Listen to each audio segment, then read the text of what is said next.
Hey, what's up guys, Patrick, and this is my guide how to attain the melee version of the cape from Kiln. So there are 3 capes, one for each combat style. The way you get the cape is by dealing the most damage using their respective combat style. Since we're going for the melee version of the cape, the setup and stuff I show in this video are going to be for melee. If you want to know how to get the range of magic cape, I have guides on those too, and they're linked in the description. On screen right now are the requirements. You need to complete the Elder Kiln quest, and if you've never done Kiln before, you need to give up a fire cape as a one-time payment. Here are the stats I recommend, which are 85 plus attack, 85 plus strength, 85 plus defense, either 85 plus range or 85 plus magic, 7 plus prayer, and 67 plus summoning. I'll explain why you need a range or magic later on in the video. This is my recommended setup, and when I put together these setups for combat related guides, I always use the most affordable, lowest level items you can get away with, because I want to make sure it's as accessible as possible. So this setup is not necessarily good, but it is good enough. If you have better alternatives, you should obviously go with that. You want to know if something's better, all you have to do is hover your mouse over the item and compare the numbers. Most of the things on here are self-explanatory as they're written on the side, but I do want to talk about a few of them. For one thing, there are going to be a lot of potential comments regarding whether dual wielding or a two-handed weapon is better. I know this because it's happened before. I say use whatever you're comfortable with, simply because they have different abilities, and it just makes more sense to use the abilities as you actually know how to use. You could use a Tokuzol for the ring slot, but Tokuzol is only better if it's charged. I also want to talk about the Sign of Life. Sign of Life is a tradable item that goes into your pocket slot. Basically, when you die, Sign of Life will revive you with 25% of your health. I highly recommend this over any other pocket slot item because you can easily waste at least half an hour to an hour doing Kiln, and stupid mistakes are quite possible. And finally, you can bring any combat related ores if you have any. You can take your pick. You really don't need them, but of course they do help. I know I said I like to show setups that are accessible as possible, but I felt I had to talk about this because this is by far the best armor you can use. First 5 items on this list make up the Obsidian armor set. When you wear it inside the Tazara City and any of its minigames, including Kiln, damage you receive is reduced by 45%. It's not tradable. You have to get these shards from a minigame called Fight Cauldron, which requires a quest called the Brink of Extinction, and then you have to make it yourself. You want to use this armor for different combat styles. There's a helmet for each one, so all you have to do is change the helmet. Everything else stay the same. Now I'm going to talk about the familiar and inventory setup. You need at least a rune pickaxe to fight one of the monsters. You can use the one in your tool belt only if you have a melee weapon, and the one in your tool belt has to be at least rune. I also have super prayer renewals for extra prayer points, grand potions to boost your stats, super stores for more prayer points, food and extra pouches to renew your familiar. I would suggest a familiar that can carry items, by the way, such as a war tortoise or a pack yak. You should fill it with food. I also have a fruit bat and fruit fall scrolls.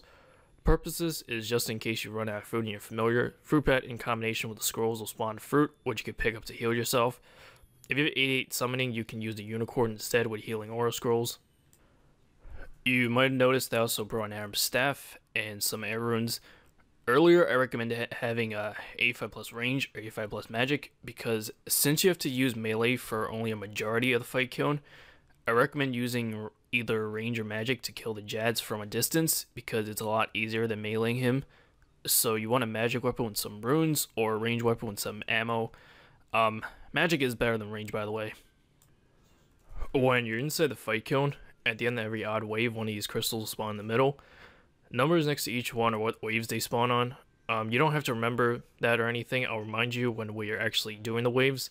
But I want to take this opportunity to explain what they do when you use them. The invulnerability crystal will make you invincible against most attacks for 30 seconds. The restoration crystal will fully restore your HP and prayer points. Magic crystal will boost your magic up to 150% and lower your attack, strength, range, and defense to 50%. This will last for 3.5 minutes. The range and strength crystal basically do the same thing, except it boosts range and strength and lowers everything else. Constitution crystal is a little difficult to explain. It will boost your HP beyond its maximum amount, and it'll stay like that and keep healing you for 3.5 minutes. Since we're going for the melee version of the cape, don't bother with the range and magic crystal. Actually, don't even bother with the strength crystal because it's pointless. Your strength will get boosted, but your attack actually gets drained. It just seems counterintuitive to me. As for the other ones, you can use almost any crystal whenever you feel you need it. I say almost because you need to save at least one of the constitution crystals. It's important for one of the waves.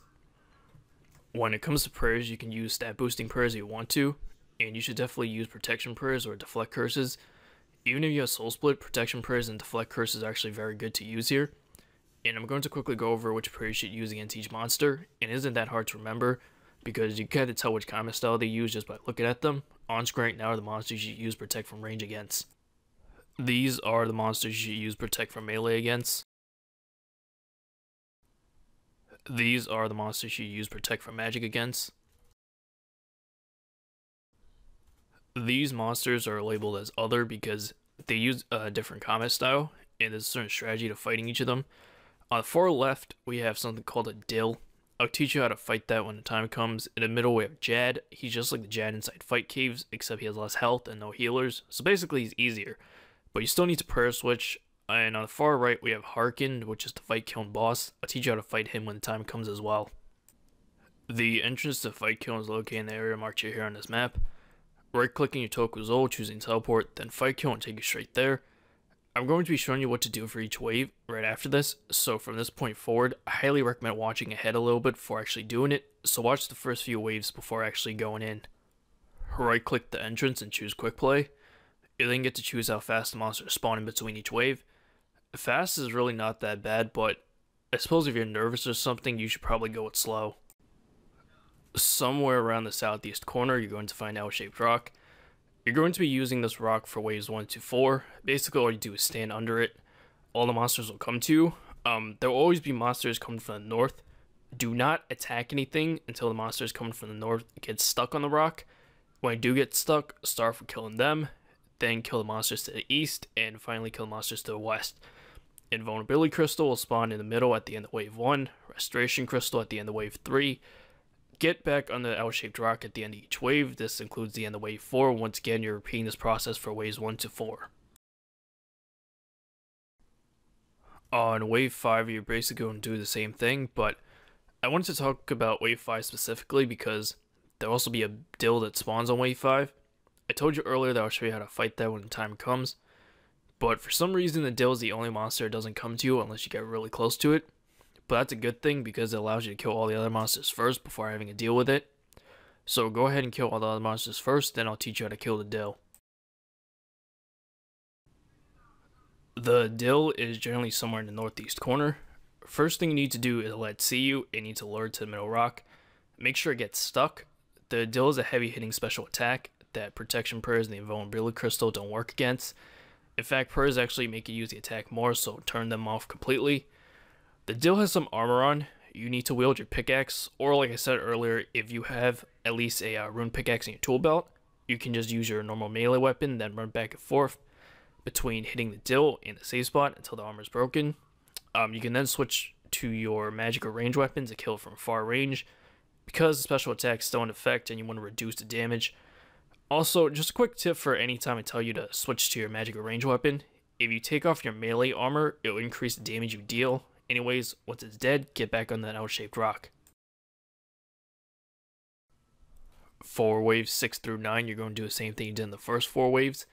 No special monsters will spawn, and the crystals that spawn in these waves are useless. At the end of each wave, get back on the L-shaped rock, and that includes the end of wave 9.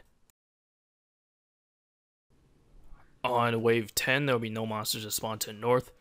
However, a Jad is going to spawn to the west. He won't attack you unless you go too far to the west, so switch to your magic or range weapon and do that whenever you're ready. I said earlier that you fight him the same way as in Fight Caves. You still need to prayer switch, but he has less HP and no healers. If you forgot how to prayer switch, if he fully stands up on his hind legs and spits a fireball, he's using a magic attack. If he only picks them up a little bit and then slams his front legs into the ground, he's using a range attack. After killing Jad, switch back to your melee weapon, then kill the ranger to the east, and get back on the L-shaped rock. On waves 11 to 18, you're going to do the same thing you did in the first 4 waves. Constitution Crystal will spawn at the end of wave 11, Vulnerability Crystal at the end of wave 13, and a Restoration Crystal at the end of wave 15. At the end of each wave, get back on the L-shaped rock, and that includes the end of wave 18. On wave 19, another dill will spawn to the north, and you're going to do the same thing you did in the last dill wave. Kill all the monsters around the L-shaped rock, then go north to lure the dill to the middle rock, break its armor with your pickaxe or normal melee weapon, and then switch to your other weapon and kill it from far range. At the end of wave 19, get back on the L-shaped rock. On wave 20, you get a mage and a Jad. Jad spawns to the west, and the mage spawns to the east. Once again, Jad won't attack you unless you go too far to the west, so when you go west, switch to your magic range weapon first, and be ready to prayer switch. Use your melee weapon to kill the mage. At the end of the wave, stand on the northeastern side of the middle rock. For waves 21 and 23, there'll be a bunch of meleeers coming from all directions. Wait until the ones coming from the northeast start attacking you, and as soon as they do, stand up against this rock to the northeast on the east side. Obviously, you can't really safe spot when you're using melee, but there's an advantage to this rock, which is simply the monsters will get stuck on each other, and you only have to fight them one at a time, which reduces the damage you take a little bit. Constitution Crystal will spawn at the end of wave 23. By the way, remember you have to save at least one Constitution Crystal, so you don't have one, hold on to this one. At the end of each wave, including the end of wave 23, stand on the northeastern side of the middle rock. On wave 24, you get a bunch of meleeers and one ranger to the northwest. You can use a safe spot again, but you have to kill the ranger first. At the end of this wave, stand on the northeastern side of the middle rock. On waves 25-27, you have monsters of varying combat styles coming from all directions, so a safe spot isn't going to work. Do not move from the middle rock until all the monsters coming from the south get stuck on the rock. Once they do get stuck, kill all the monsters to the north using your magic or range weapon, because otherwise everything is going to attack you and you don't want that. Then switch back to your melee weapon and kill the ones to the south. Obviously you want to kill the biggest threats first. At the end of wave 25, an invulnerability crystal will spawn. At the end of wave 27, a restoration crystal will spawn. At the end of each wave, including the end of wave 27, stand on the northeastern side of the middle rock. As soon as wave 28 starts, activate your Constitution Crystal and turn off your prayers. 6 dills and a mage are going to spawn this wave, but Constitution Crystal will give you a lot of HP and keep healing you for 3.5 minutes, so you don't need to save spot or anything. Just equip your pickaxe or use your normal melee weapon to break off all their armor first, then kill them and the mage. Kill the dills using mage and kill the mage using melee. Breaking the armor is the important part. 3.5 minutes should be enough time to finish the wave, but if the crystal runs out and you broke off all their armor, you can just try to safe spot them using the same spot you used before. They won't all follow you, but you can kill the ones that do and go chase the other ones later. At the end of the wave, stand on the northeastern side of the middle rock. On wave 29, you'll get a bunch of meleeers. Wait for the one coming from the northeast to hit you and lure him to the safe spot just like before. At the end of wave 29, stand on the northeastern side of the middle rock. On wave 30, there'll be 3 meleeers and a Jad. Jad ruins the safe spot for this wave, so just stay here and kill the 2 meleeers to the north. When they get close enough, switch to your magic or range weapon, go a few steps northwest and kill Jad. Then switch back to your melee weapon and kill the last meleeer. At the end of the wave, you don't have to stand anywhere in particular. On wave 31, there'll be 4 rangers. Just turn on protect from range and kill them. At the end of the wave, stand on the southeastern side of the middle rock. And yes, I said southeastern. On wave 32, there'll be 4 meleeers. The old safe spot is gone, but luckily there's still one more. Wait until the meleeer coming from the southeast attacks you, and stand up against the rock to the southeast on the south side. At the end of the wave, stand on the northeastern side of the middle rock.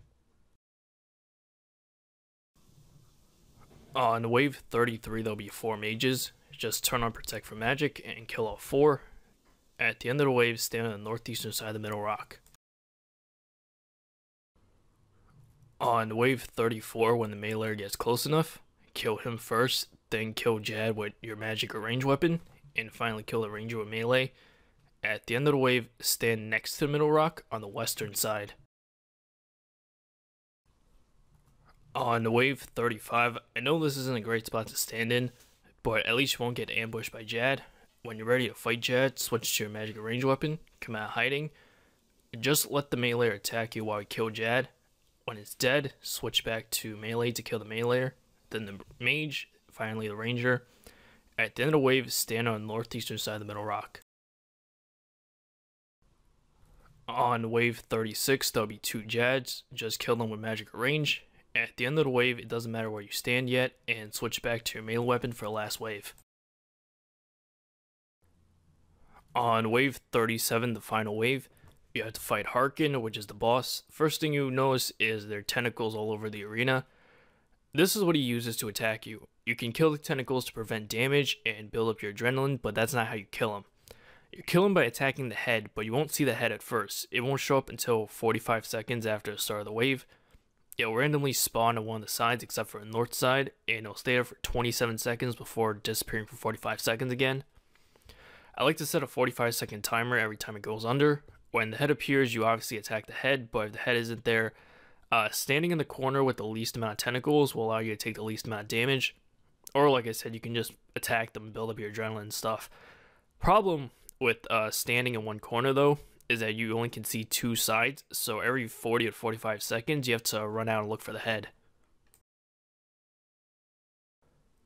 That's pretty much all the tips I can give you. Good luck, and I hope you guys found this video helpful. If you did, remember to like, favorite, subscribe if you haven't already. Catch you guys later. Peace.